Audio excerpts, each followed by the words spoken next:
पर के लेवल वाली रचना को तो समझता हूँ, लेकिन मैं ये अंदर की जानकारी के प्रधान मुख्य वन संरक्षक आज इस अवसर पर, जैसा कि नरेंद्र जी ने सही कहा कि वंदे मातरम 1875 में बंकिम चंद्र चट्टोपाध्याय जी ने जिस प्रकार से ये आनंद मठ के उपन्यास के अंदर उस समय के तत्कालीन माहौल को रेखांकित करते हुए एक कथानक के माध्यम से पात्र और सुपात्र की संघर्ष के बीच हमको प्रेरणा कहाँ से मिलेगी, उसमें से एक पात्र को वंदे मातरम करते हुए बात करने के लिए कुछ पंक्तियां गीत के रूप में लिखी है। और वंदे मातरम जिसके मनोभावना के आधार पर एक पंक्ति तुम ही प्राणा शरीरे नरेंद्र शिवाजी ने कही है। ये बात सही है कि 1857 की क्रांति के बाद 1875 में ये आनंद मठ नाम का उपन्यास लिखा गया और उसके अंदर बंकिम चंद्र जी ने अपनी वंदे मातरम गीत की रचना दी और बाद में 1896 में गुरुवर रविंद्रनाथ ठाकुर जी ने अपने स्वर से उसको लिपिबद्ध करते हुए सबके बीच प्रस्तुतिकरण दिया। और ये बात भी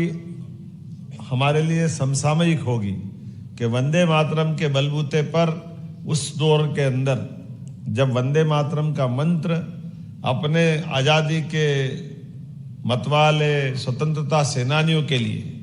बीज मंत्र का काम करता था, उनको उत्साह उमंग जगाता था, देश की आज़ादी की ललक जगाता था, अपने प्राणों का उत्सर्ग के लिए प्रेरित करता था। तो इनकलाब जिंदाबाद में भी वंदे मातरम शब्द निकल के आता था।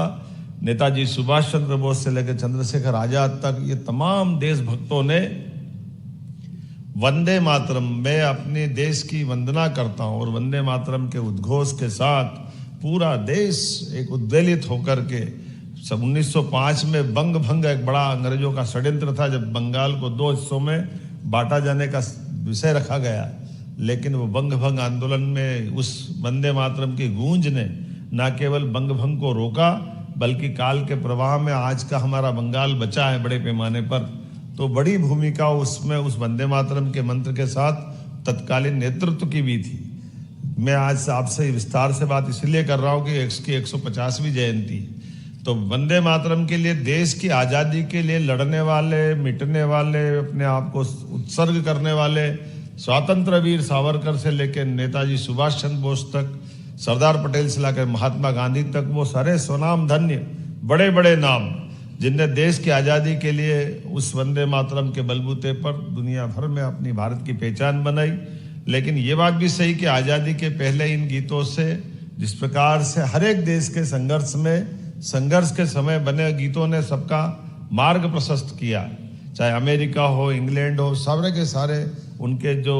राष्ट्रगान बने, उनका अंतर्गत जो आने वाली कठिनाई के बीच जिससे कठिनाई को पार पाने का आत्मविश्वास बनता है, वो उस भाव से आता है। लेकिन बने हुए देश को आगे बढ़ाने के लिए ये तंत्र भी चाहिए, जिस तंत्र के आधार पर ये सच्चे अर्थों में ये मूल मंत्र है, जिस मूल मंत्र के बलबूते पर हमारा देश दुश्मनों के हाथों से सदैव बचावी रहे, सुव्यवस्था स्थापित करे, अपने अपने कामों में हमको यश मिले।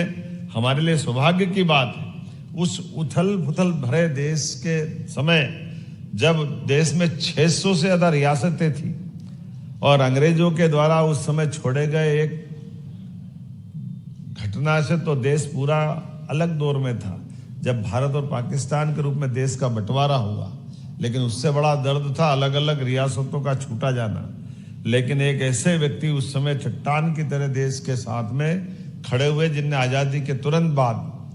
सरदार वल्लभ भाई पटेल, उनकी भी 150वीं जयंती चल रही है, जिनने न केवल अपने सारे प्रशासनिक तंत्र का पुनर्गठन करते हुए ये जो हमारी यूपीएससी की एग्जाम करा करके हमारे भारतीय प्रशासनिक ढांचे को खड़ा करने के साथ उनकी अंदर की अंतर्निहित शक्तियों का विभक्तिकरण के लिए राज्य की अलग, केंद्र की अलग, लेकिन कुल मिलाकर के ये जो प्रशासनिक हमला बना, मुझे इस बात की प्रसन्नता, इसमें बहुत बड़ा योगदान हमारे लोकतंत्र के साथ साथ आप लोगों का भी मैं आप लोगों को बधाई देना चाहता हूं। हमारे सारे आज के भी नवीन कदम बढ़ाने वाले वो लोग और पुराने सारे लोग जिनने शासन की सेवाओं के माध्यम से भी देश सेवा का संकल्प लिया, जोरदार अभिनंदन आपका अपने आप के लिए भी। आपका कदम भी इस देश की सुरक्षा के साथ, देश की जवाबदारियों के लिए, जनता की सेवा के लिए, गरीब से गरीब आदमी के जीवन में, भारत की सारी व्यवस्थाओं में मध्य प्रदेश के साथ कदम से कदम मिला करके मैं आपका सबका, आपके इतनी बड़ी संख्या में 877 युवाओं को ये जो हमारे वन संरक्षक से लगा करके हेल्थ और दोनों विभाग ने मिलकर के जो बड़ी महती भूमिका अदा की, मैं आज आपके दोनों विभागों की तरफ देखता हूं तो वो भी अच्छा लगता है, अद्भुत लगता है। आज मध्य प्रदेश जिस तेज गति से बढ़ रहा है, और ऐसे में डॉक्टर अब्दुल कलाम का वो सपना का वाक्य याद में आता है, जो वो कहते थे, सपने वो नहीं होते जो सोते हुए देखते हैं, सपने वो होते जो नींद नहीं आने देते हैं, लगातार हम अपने सपने पूरे करने के लिए। तो आज आपने अपने अपने जो सपने देखे थे माता पिता के माध्यम से, आपके खुद की खुली आंखों से आपने अपने मुकाम को हासिल किया। आपको सबको बधाई देता हूं, आपका अभिनंदन करता हूं। लेकिन जीवन चलने का नाम, यहां भी मत रुकना, जो जहां से आए और आगे सपने देखना और आगे बढ़ना, जितना आगे जा सकते हो, जितनी आपके अंदर की क्षमता, परमात्मा ने ये पिंड ऐसा बनाया, इस पिंड में अनंत संभावना है। लेकिन दोनों के अपने विभागों का भी मस्ती अलग टाइप की, और ये भी स्वर्णिम काल है। यशस्वी प्रधानमंत्री का जोरदार अभिनंदन करें, नरेंद्र मोदी जी का। उनके जीवन के बारे में नरेंद्र जी ने बताया कि जिनके घर के कष्ट कैसे थे, एक चाय वाले परिवार से, एक माँ के कष्ट के बारे में बोलने में भी हमको दोबारा लगेगा। हम सब इस कष्ट से निकले, कमोबेश सब, मैं भी उस परिवार से आता हूँ, लेकिन इससे कोई फर्क नहीं पड़ता हम कहाँ से आते हैं। हम जहाँ से भी आते हैं वो अतीत की बात है, लेकिन हमने आज जहाँ खड़े होकर के काम करना प्रारंभ किया, उसकी मिसाल क्या बनी, ये बात मायने रखती है। और इस दिशा में आप सब चलेंगे, ये भाव से मैं आपको शुभकामना देता हूँ। हर एक के जीवन में कठिनाई आती, हर एक के जीवन में परेशानी आती, लेकिन परेशानियों में अपने आप को सफल सिद्ध करना, इसी बात की आवश्यकता है। और उस नाते से जब हेल्थ डिपार्टमेंट की तरफ देखता हूँ, मुझे नहीं मालूम और हेल्थ डिपार्टमेंट का, लेकिन जितनी तेज गति से हमारा हेल्थ डिपार्टमेंट काम कर रहा है, कितने तेजी से मेडिकल कॉलेज अगर खुल रहे हैं पूरे देश में, इतनी तेज गति से तो किसी और स्थान पे मेडिकल कॉलेज खुले नहीं होंगे जितना अपने मध्य प्रदेश में खुल रहे हैं। मेरी अपनी ओर से आपको बधाई देना चाह रहा हूं। और एक नया प्रयोग भी कि आपके हॉस्पिटल के माध्यम से जहां आप सर्विस करने जा रहे हैं, अब पीपीपी मॉडल पर मेडिकल का हमारा हॉस्पिटल, पीपीपी मॉडल पर मेडिकल कॉलेज खुलवा करके, तो विदेश में होता था, हमारे देश में तो पहली बार हो रहा है कि 300 बेड का हॉस्पिटल पीपीपी मॉडल पे हम उसको हायर करके देने के लिए हमारा स्टाफ, पैरामेडिकल स्टाफ, दवाई, वो बाकी चीजें देंगे और मेडिकल कॉलेज खड़े हो जाएंगे। और ऐसे ही आपके फॉरेस्ट के अंदर में भी कमाल हो रहा है, जितने प्रकार के जंगल की संरचना सुधारने का काम कर रहा है, जितने अच्छे ढंग से बाकी चीज चलाने का काम कर रहे हैं, लेकिन आपके माध्यम से जंगल के वन्य जीव संपदा को भी संभाल कर रखने का जो प्रयोग हो रहा है, मैं आप सबको बधाई देता हूं कि आपके माध्यम से वो जो दुनिया है, सच में मेरे मन से अगर कोई कहे तो जंगल की दुनिया से बढ़कर कोई दुनिया नहीं। इतना आनंद आता अपने फॉरेस्ट में, आनंद आ जाता, और वो सब भी मिलता है जिसके आधार पर लोग सपना देखते, सोचते हैं। कई अच्छी डिस्कवरी की जो कई फिल्म आती है, जब हमने वो एक बच्चे हिरण को देखा कि एक बाघिन उस छोटे से हिरण के बच्चे को कहीं किसी कारण से पाती है, तो वो उसको खेलते हुए उसको अब बड़ा होने का सपना देखती। ये संवेदनाओं की पराकाष्ठा है, कितना अच्छा लगता सुनकर, देख करके। आज ये जंगल के सभी प्रकार के, और ऐसे में जब हमारे जंगल समृद्ध हो रहे हैं तो चीता भी चौकड़ी भर रहे हैं। आपको बधाई दे रहा हूं, आपका इंतजार कर रहा है चीता भी। ऐसे में जब चीता चौकड़ी भरते दिखाई दे रहा है तो मगरमच्छ भी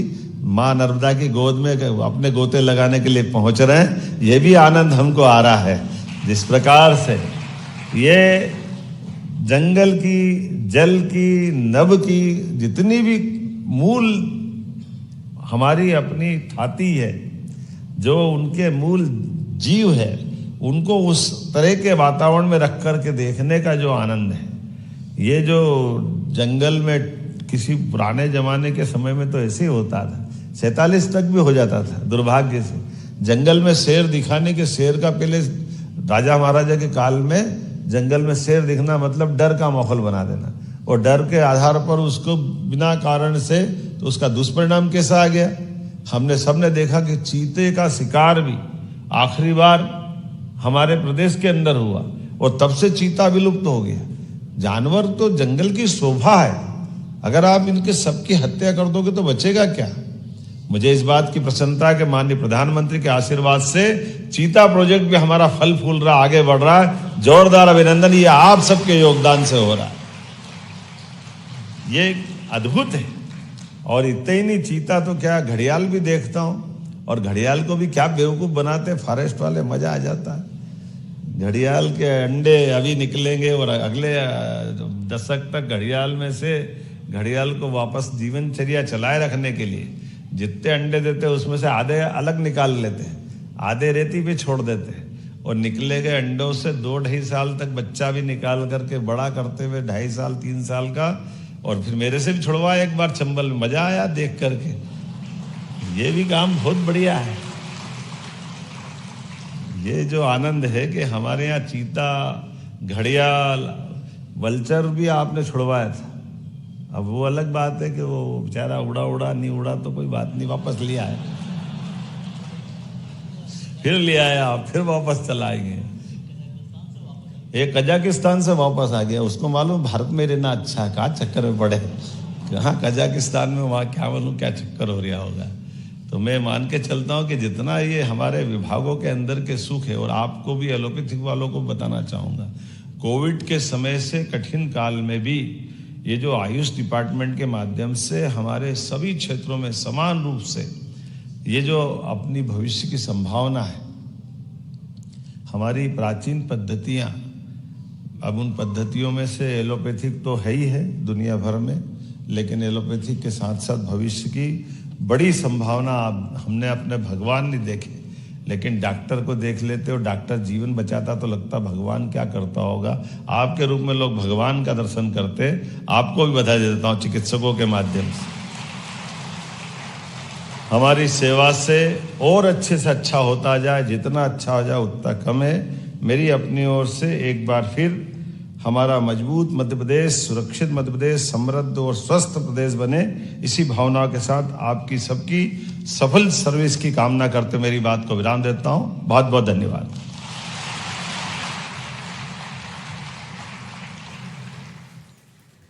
तो स्वास्थ्य विभाग में 334 कर्मचारियों को ज्वाइनिंग लेटर सौंपा गया। भोपाल से सीएम डॉक्टर मोहन यादव को लाइव आप सुन रहे थे,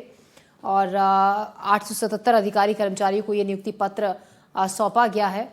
वन विभाग में 543 कर्मचारियों को ज्वाइनिंग लेटर दिया गया। नियुक्ति पत्र स्वास्थ्य विभाग में 334 कर्मचारियों को ज्वाइनिंग लेटर को दिया गया। तो इस दौरान मेडिकल कॉलेजेस का भी जिक्र किया। चीता प्रोजेक्ट किस तरीके से तेजी से आगे बढ़ रहा है, इसको लेकर भी बातचीत